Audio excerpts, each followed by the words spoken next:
تو اس وقت جو پرائم منسٹر ہوتے تھے تو انہوں نے تمام پولیٹیکل پارٹی کو بلایا تھا، اس میں جو ہے وہ بحث کی تھی پالیسی کیا ہونی چاہیے. لیکن یہاں پہ یہ کمی نظر آ رہی ہے. عمران خان صاحب جو ہے وہ ابھی تک جو ہے وہ اس بات پہ تیار نظر نہیں آتے ہیں کہ وہ جو ہے وہ سیاسی پارٹیوں کو اعتماد میں لے کے پالیسی جو ہے کس کو بنانی ہوتی ہے. پالیسی جو بنانی ہوتی ہے جو آپ کی لیڈرشپ ہے، سیاسی لیڈرشپ ہے، اس کو بنانی ہوتی ہے. دیکھیں جہاں تک بریفنگ کا تعلق ہے ٹھیک ہے، سیکیورٹی آپ کی جو ہے وہ دیتے ہیں، لیکن اصل مقصد یہ ہے جو آگے چل کے جو ہمیں ضرورت بن کے آتی ہے وہ یہ ہے کہ سیاسی طور پہ لوگ کم از کم جو ہے وہ لوگ ساری پارٹیاں متفق ہوں کہ ہماری یہ چیلنجز ہے. لیکن اس کی بالکل صحیح لیڈرشپ کس سر. کو کرنی ہوگی؟ لیڈرشپ حکومت کو کرنی ہوتی ہے، پرائم منسٹر کو کرنی ہوتی ہے. یہ کافی نہیں ہے کہ آپ نے بیان ایک دے بالکل دیا ہے صحیح. وہاں پہ نیشنل اسمبلی میں، وہ کافی ہے. وہ بیان بھی نہیں تھا. میں نہیں سمجھتا ہوں کہ وہ کوئی مربوط قسم کا کوئی اسٹیٹمنٹ تھی پالیسی ڈائریکشن پہ، نہیں تھی. وہ چند چیزیں تھی جنہوں نے ایک خاکہ بیان کیا تھا. بالکل صحیح. جنرل صاحب یہی اب ایشو میں آپ کی طرف لانا چاہتی ہوں جو زاہد صاحب نے جس کا ذکر کیا. سر آج بھی اس موقع پہ بھی بہت تنقید ہو رہی ہے کہ وزیر اعظم عمران خان جو ہیں وہ اس بریفنگ میں نہیں گئے جب باقی سینئر پولیٹیکل لیڈرشپ موجود ہے. اور سر یہ پچھلے 3 سال میں یہ کوئی ایسا پہلا واقعہ نہیں ہے، ہمیشہ یہ تنقید وزیر اعظم صاحب پہ ہوئی ہے، جبکہ جب ایک ریجنل سچویشن ہے، جب ہماری فورن پالیسی کا موقع ہے، تب بھی جو بریفنگ ہوتی ہے پولیٹیکل لیڈرشپ کے لیے the army is seen to be leading it, military leadership وہاں موجود ہوتی ہے بٹ وزیر اعظم صاحب نہیں ہوتے. میرے خیال میں یہ ایک بڑی انفارچونیٹ سی بات ہے کہ پرائم منسٹر آف پاکستان کا آج وہاں موجود نہ ہونا کوئی اچھا جمہوری رویہ نہیں ہے میرے نزدیک. انہوں نے ایک کسان جو میٹنگ تھی کسانوں کے لیے زراعت کے متعلق، اس میں موجود ہونا اور ادھر خطاب کرنا ضروری سمجھا، جبکہ پوری جو پولیٹیکل ڈیفنس کمیٹی اور فورن پالیسی کمیٹی کی جہاں بریفنگ ہو رہی تھی اور ان کو انٹیلیجنس کے چیف بریف کر رہے تھے، پاکستان آرمی چیف وہاں موجود تھے، تو اتنی اہم میٹنگ میں بہت سارے ابہام اور سوال، جیسے پہلے میں نے کہا تھا کہ کچھ مسائل تھے، کچھ جان بوجھ کے سیاستدان پیدا کر رہے تھے، تو ان سب کو جب ایڈریس کرنے کا ایک موقع تھا، ایک کنسنسس بلڈنگ کا موقع تھا، تمام پولیٹیکل لیڈرشپ کو ہم آواز بنانے کا موقع تھا، اس پر پرائم منسٹر کا موجود نہ ہونا ایک اچھی روایت نہیں ہے. اگر وہ ہوتے تو یقیناً اس سے ماحول اور بہتر ہو سکتا تھا اور بہت بہتر انڈرسٹینڈنگ ہو سکتی ہے. مجھے نہیں پتا اب وہ وہاں پہنچ گئے ہیں یا نہیں پہنچے. اگر پہنچ گئے ہیں تو یقیناً بہت اچھا ہوگا، اور اگر نہیں گئے، انہوں نے یکسر نظر انداز کیا ہے، تو یہ اچھی روایت نہیں ہے. سر اگر وہ پہنچے ہوتے تو اب تک ہمارا پروگرام انٹرپٹ ہو چکا ہوتا تاکہ یہ بریکنگ نیوز ٹی وی پہ چلتی. جی ناظرین، یہاں پہ لیں گے ہم ایک چھوٹا سا بریک، اور جب ہم بریک آئیں گے تو اپنے مہمانوں سے گفتگو جاری رکھیں گے. اسٹے ود اس.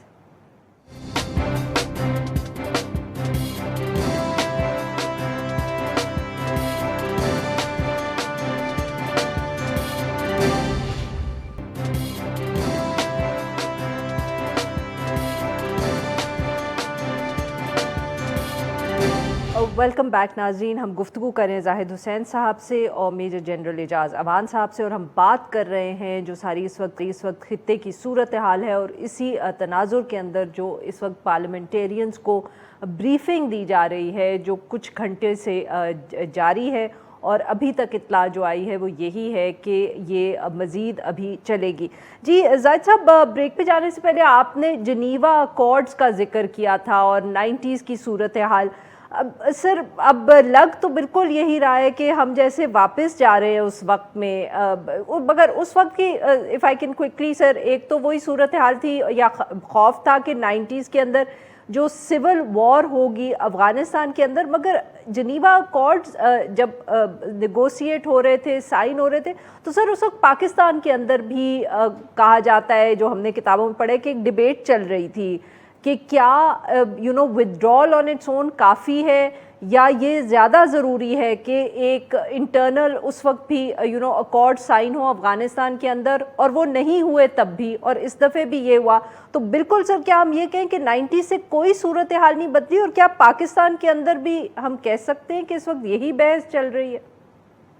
دیکھیں، آپ جو میں نے جس کانٹیکس میں بات کی تھی جنیوا کا، میں خالی ایک مثال دے رہا تھا کہ ایک چیز ہونے جا رہی تھی. اس زمانے میں بے نظیر بھٹو صاحبہ واپس آئی تھی اور کافی ایک تلخی بھی موجود تھی، لیکن یہ تھا کہ اس مسئلے پہ جونیجو صاحب نے ایک انیشیٹو لیا اور سب کو اکٹھا کیا.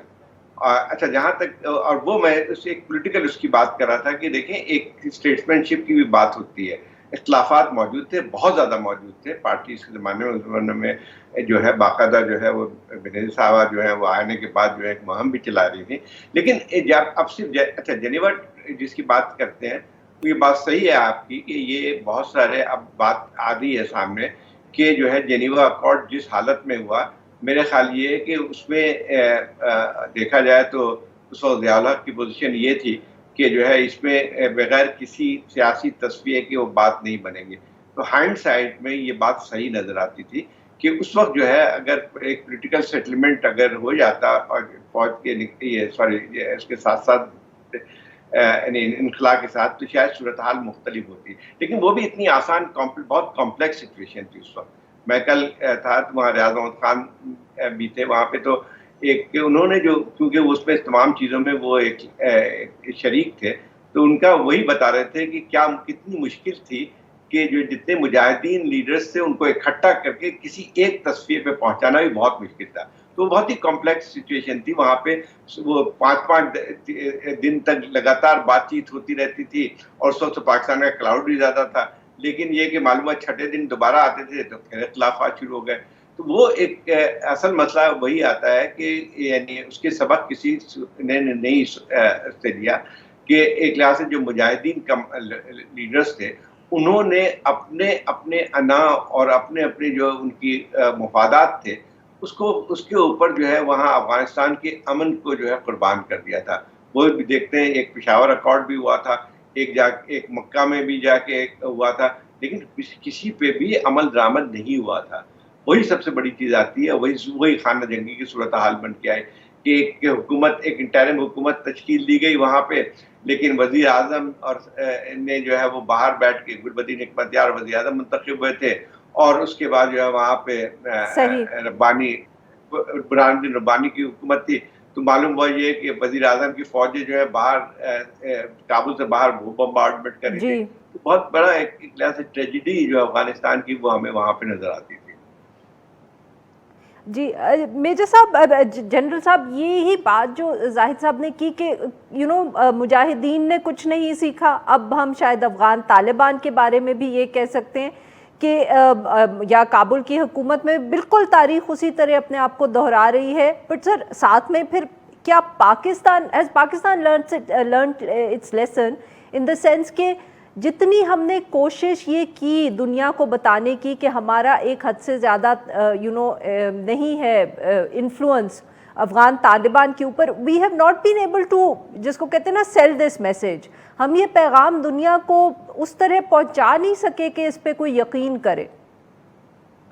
دیکھیں، یقین کرنے والا ایک انتہائی طاقتور ملک ہے اور وہ یقین کرنا چاہتا نہیں ہے، کیونکہ جس بائی ڈیزائن اور بائی ڈیفالٹ جس طریقے سے وہ طالبان کے ساتھ دوحہ میں ایک معاہدہ کر کے نکل رہے ہیں، میرے خیال میں امن کے وہ خواہاں ہی نہیں تھے کہ جس حکومت کو 20 برس انہوں نے سپورٹ کیا، جب طالبان کے ساتھ معاہدہ کیا تو اس کو نیگوسیشن ٹیبل پر کوئی جگہ ہی نہیں دی، اور جو معاہدہ کیا وہ انہوں نے طالبان کے ساتھ کیا، اور جو ضمانت مانگی کہ افغانستان کی سرزمین امریکہ کے خلاف یا ان کے الائز کے خلاف استعمال نہ ہو، وہ ضمانت بھی انہوں نے افغان طالبان سے مانگی.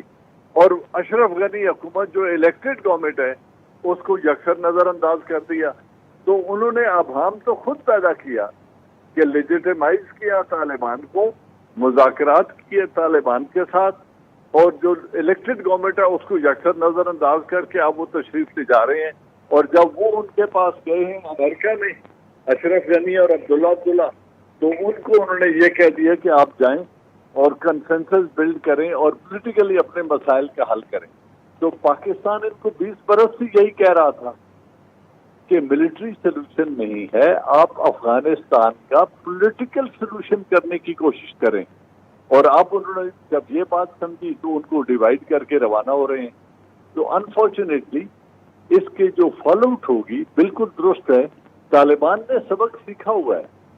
میں سمجھتا ہوں جس طریقے سے ابھی وہ آگے بڑھ رہے ہیں انہوں نے کوئی خون ریزی نہیں کی.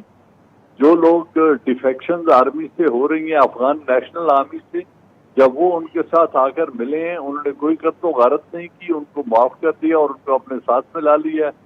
جن اضلاع کی طرف وہ پروگرس کر رہے ہیں لوگ ولنگلی ان کے ساتھ شامل ہوتے جا رہے ہیں. کسی بڑے شہر پہ انہوں نے حملہ نہیں کیا ہے. اور آج بھی ان کے اسپوکس پرسن ہمارے ساتھ ایک ویبینار میں تھے چند روز پہلے, تو وہ کہہ رہے تھے کہ ہم اپنی مرضی کا اسلام کسی پہ تھوپنا نہیں چاہتے ہیں. وی وڈ لائک کہ ہم کنسنسس بلڈنگ کر کے اپنے افغانستان کے مسائل کا حل تلاش کریں. ہاں ہم یہ ضرور چاہتے ہیں کہ حل افغانوں کے اپنی مرضی کا ہونا چاہیے. تمام فیکشنز مل کر بیٹھیں اور ہم کسی کے ڈکٹیٹس نہیں لیں گے. تو یہ ایک بڑی پازیٹو سوچ ہے. میرے خیال میں تو انہوں نے سبق سیکھا ہے. لیکن امریکن جو کیاس چھوڑ کے جانا چاہ رہے ہیں جو کریٹ کر کے جا رہے ہیں اس کے نتیجے میں ایک سول وار ضرور ہوتی ہوئی نظر آ رہی ہے. صحیح. زاہد صاحب آپ اتفاق کریں گے میجر جنرل صاحب سے جو کہہ رہے ہیں کہ افغان طالبان نے تو سبق سیکھ لیا ہے, کچھ نہ کچھ تو سیکھا ہے. وہ جو دنیا کو آپ پیغام دیتے ہیں وہ قدرے مختلف ہے جو 90 کی دہائی میں جب وہ کابل میں حکومت کر رہے تھے جو وہ تب دیتے تھے.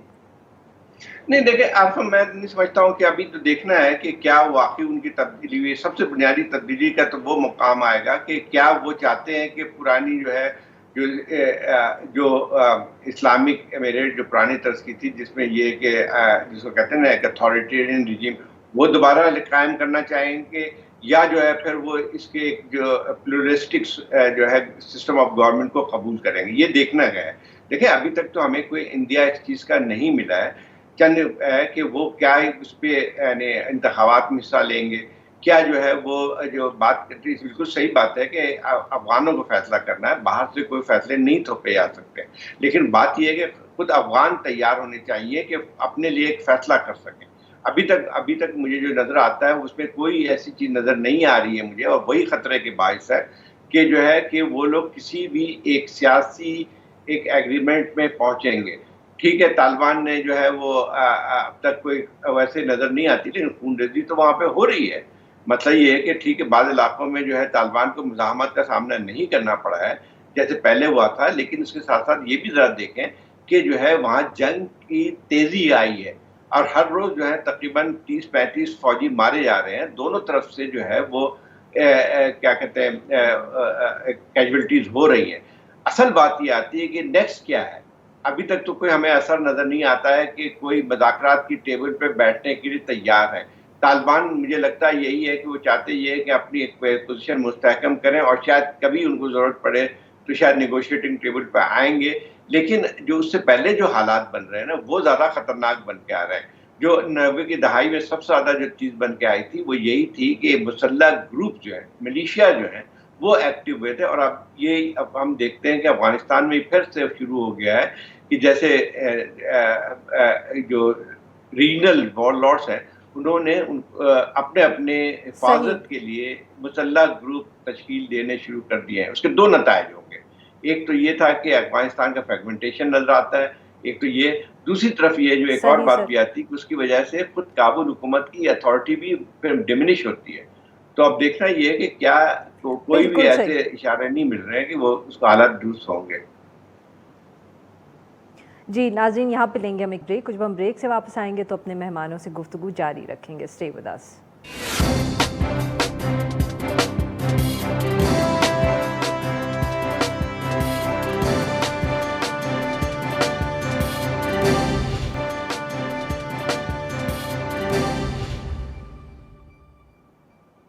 ویلکم بیک ناظرین. ہم گفتگو کر رہے ہیں زاہد حسین صاحب سے اور میجر جنرل اعجاز اعوان صاحب سے, اور ہم بات کر رہے ہیں جو سب اوورآل خطے کی صورتحال ہے اور اسی تناظر کے اندر جو سب پارلیمنٹری لیڈرشپ اور پولیٹیکل لیڈرشپ کو بریفنگ دی جا رہی ہے ساری صورتحال کے اوپر.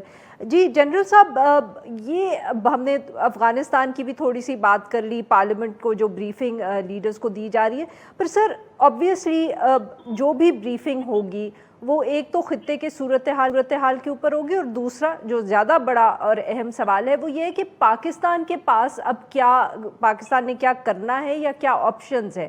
تو سر اگر آپ اس کو دیکھیں کہ what are the policy options in front of Pakistan right now, ہمارے سامنے کیا پالیسی کی آپشنز ہیں اس وقت، کیونکہ obviously صورتحال بہت مشکل ہے. افغانستان سے ہمارا بہت ایک لمبا بارڈر جڑا ہوا ہے، افغانستان کے اندر انسٹیبلٹی ہوگی، ہمارے اوپر اس کا ایک سے زیادہ طریقے سے اثر پڑے گا، تشدد بھی ہم اپنی طرف ہو سکتا ہے دیکھیں، ریفیوجیز بھی ہوں گے. تو پالیسی آپشن سر ہمارے پاس کچھ ہے جن کے اندر ہم کہہ سکتے ہیں آپشن 1 2 3، یا اتنے لمیٹڈ ہیں کہ we can't even talk about that? No, we can't talk about nations and particularly leaders. They don't run out of options. Options are always there, whatever the challenge. بات صرف اتنی سی ہے کہ اس وقت جو پرائم منسٹر آف پاکستان ہے ان کا ایک مائنڈ ہے اور بڑا میں سمجھتا ہوں اصولی موقف ہے کہ کیونکہ امریکہ نے ہم سے بیسز مانگے ہیں، وہ CIA لیڈ آپریشن یہاں سے کرنا چاہتے ہیں، ان کی ڈیزائر تھی کہ ہم انہیں بیسز پرووائڈ کر دیں تاکہ وہ اگر حالات خراب ہوں تو وہ افغانستان کے اندر سٹرائک کر سکے. اس پر پرائم منسٹر آف پاکستان نے ایک دو ٹوک موقف بنا لیا ہے کہ ہم امن کے تو پارٹنرز ہو سکتے ہیں، کسی جنگ میں ہم شریک نہیں ہوں گے اور جنگ کے لیے ہم کوئی آپ سے تعاون نہیں کریں گے. ایک یہ پالیسی لائن ہے جو ہم نے اختیار کر لی ہے، اس میں تو اب کوئی دیر از نو گوئنگ بیک. اب جب یہ نہیں ہوگا تو افغانستان کے اندر جو خانہ جنگی ہو رہی ہے اس کے امپلیکیشن بھی ہمارے لیے ہیں اور وہ ہونے جا رہی ہے، کیونکہ اشرف غنی گورنمنٹ سمجھتی ہے اور وہ ہے کہ جی ہم لیجیٹیمیٹ گورنمنٹ ہیں، طالبان کو ہمارے ساتھ تعاون کرنا چاہیے. طالبان ان کو لیجیٹیمیٹ گورنمنٹ سمجھتے نہیں ہیں، اور اس وقت جو خون خرابہ زیادہ ہوگا آنے والے دنوں میں انفارچونیٹلی، اس کی وجہ یہ ہے کہ جو افغان نیشنل آرمی ہے اس کو انہوں نے 20 برس ٹرین کیا ہے. They are arm to teeth, ان کے پاس ویپنز ہے، ٹیکنالوجی ہے، لیکن وہاں ڈیفیکشن شروع ہو گئی ہیں. تو آپ اگر وار لارڈ جو اپنے ملیشیاز تیار کر رہے ہیں اور ادھر سے ڈیفیکشن ہو کے یہ بھی اپنے وار لارڈز کے ساتھ مل جاتے ہیں، اور حکومت جس کی لیجیٹیمیسی کے اوپر امریکہ خود ایک سوالیہ نشان لگا کے چلا گیا ہے کہ ان کو اس مذاکرات میں ساتھ نہیں بٹھایا، تو ڈس آرڈر جب ہوگا تو پاکستان کے لیے بہت بڑے چیلنجز ہیں. ایک تو بڑا واضح اور ویزیبل چیلنج یہ ہے کہ انفلکس آف ریفیوجیز ایک دفعہ پھر ہو سکتا ہے. تعداد کیا ہوگی اس پہ کچھ کہنا مشکل ہے، لیکن ڈیفینیٹلی ہوگی. It could be less than a million, اور اللہ نہ کرے اگر وائلنس بہت بڑھتی ہے تو it could even cross a million. اب ہم نے ان کو کیسے ہینڈل کرنا ہے، پھر ان کی ٹائپ آف ریفیوجیز اس وقت کیا ہوگی، یہ بھی ایک بڑا سوال ہے.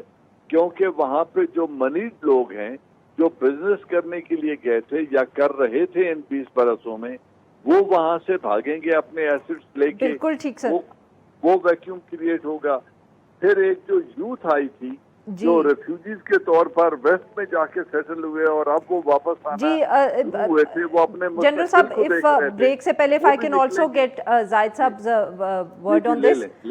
جی زاہد صاحب، آپ کے خیال میں سر وہی پالیسی آپشنز کی بات کریں، خدشات تو بہت ہیں، we will not play favourites, but کیا سر ہم ایک دفعہ پھر جیسے آپ نے پشاور اکارڈز کا ذکر کیا، کیا پھر آپ دیکھ رہے ہیں کہ آنے والے دنوں میں Pakistan will be left to also play the peacemaker, کہ وہ اب افغانستان کے اندر دوبارہ کوشش کریں کہ سارے فیکشنز اکٹھے ہو جائیں، مل کے حکومت بنا لیں؟ نہیں دیکھیں، وہ تو اس وقت کی صورتحال بہت مختلف تھی، آج تو وہ صورتحال نہیں ہے. ہمارا کوئی اس لحاظ سے نہیں ہے کہ طالبان پہ بھی لیوریج اس طرح کہ ہم ان کو بیٹھا سکیں. ٹھیک ہے، ایک حد تک ہم نے فیسیلیٹیٹ کیا تھا ان کو، دوہا ہے اس میں، لیکن اب جو ہے یہ طالبان، یہ ضروری جو بات کریں گے، ہم پاکستان کی کوشش یہی تھی کہ ریڈکشن آف وائلنس ہو جائے یا انٹرا افغان ڈائلاگ جو ہے وہ کسی نہج پہ پہنچے. لیکن پاکستان کے جو کلاؤڈ ہے وہ بہت محدود ہے طالبان پہ، وہ اس کو نہیں کر سکتے. اصل جو چیز ہے جو ہمیں دیکھنے، جو الارمنگ بن کے آتی ہے، وہ یہ ہے کہ خانہ جنگی شروع ہو چکی ہے. اس کو وہ جو ہے اب اس کو انٹرنیشنل کمیونٹی کس طرح سے وہ اس پہ کرتی ہے، ریجنل طاقتیں سب کو مل کے ان کو کچھ کرنا ہوگا تاکہ کچھ صورتحال بہت زیادہ خراب نہ ہو جائے. لیکن جو بھی صورتحال ہوگی اس کا براہ راست پاکستان پہ اثر پڑے گا اور اثر پڑنا شروع ہو گیا. لیکن سول وار کا 2-3 چیزیں آپ کا ہمارے سامنے نظر آتی ہیں کہ پچھلے چند ماہ سے ہماری خود جو ہے جو انٹرنل سیکیورٹی ہے وہ خاصی اس میں یعنی ایک لحاظ سے چیلنجز کا سامنا کرنا پڑ رہا ہے. پچھلے 2-3 مہینے سے اگر آپ دیکھیں کہ نارتھ وزیرستان اور ساؤتھ وزیرستان میں جو اس قسم کے حملے ہوئے ہیں تو ہمارے تقریباً 60 سے 70 جو ہے ہمارے سولجر شہید ہو چکے ہیں. اور یہ خاص بات نظر آتی ہے مجھے کہ اور یہ چیز پریڈکٹیبل تھی کہ وہاں پہ جیسے جیسے طالبان کا جو یہ مجھے مشکل نظر آتا ہے کہ کابل پہ قبضہ کر لیں گے، لیکن وہ جہاں جہاں ان کا اثر نفوذ بڑھتا جائے گا اس کا ایک اور اثر جو ہے وہ یہ پڑے گا کہ جو پاکستان کے طالبان جو اب میرا جو کہا جاتا ہے کہ تقریباً 5000 ایسے لوگ ہیں جو کہ سابق TTP اور دوسرے جو ملیٹنٹ گروپ سے جو کہ پاکستان سے پھر کراس کر کے افغانستان میں چلے گئے وہ اب دوبارہ ایکٹیو ہو گئے. اور ان کا وہ بہت خطرناک نظر آتا ہے. وہی اسی کی صورتحال ہے کہ اگر یعنی ٹھیک ہے طالبان یا افغانستان کا معاملہ، لیکن طالبان کا کنٹرول جب بڑھے گا ان علاقوں میں تو اس کے اثرات براہ راست پاکستان پہ پڑیں گے. اس کو کیسے پاکستان کے اوپر بھی پڑیں گے. جی زاہد صاحب یہاں ہمیں بریک لینی ہے. جی ناظرین یہاں ایک چھوٹا سا بریک ہو، جب ہم بریک سے واپس آئیں گے تو اپنے مہمانوں سے گفتگو جاری رکھیں گے. Stay with us.